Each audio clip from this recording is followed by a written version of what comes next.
বিপদে পড়ার আগে আপনার মোবাইলে যে সিমটি ব্যবহার করছেন সেটি চেক করুন।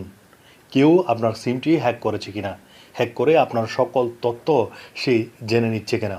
অর্থাৎ আপনার মোবাইলের যে সিমটি ব্যবহার করছেন সেটি চাইলে যে কেউ হ্যাক করতে পারে, সেটা আপনার আপনজন হোক বা আপনার কেউ শত্রু হোক।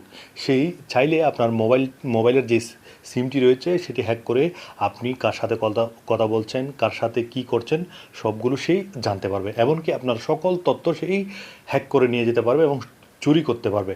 তো আজকে এমন একটি প্রসেসিং দেখাবো, আপনার মোবাইল সিমটি কেউ হ্যাক করেছে কিনা, সেটি হ্যাক করলে কীভাবে বন্ধ করবেন।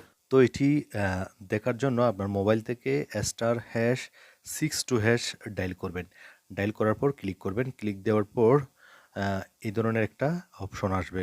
এখানে দেখবেন কল ফরওয়ার্ডিংয়ের যে অপশনটা রয়েছে সেখানে দেখবেন কোনো ধরনের যদি মোবাইল নম্বর দেখানো হয় তাহলে মনে করবেন আপনার সিমটা কেউ হ্যাক করেছে।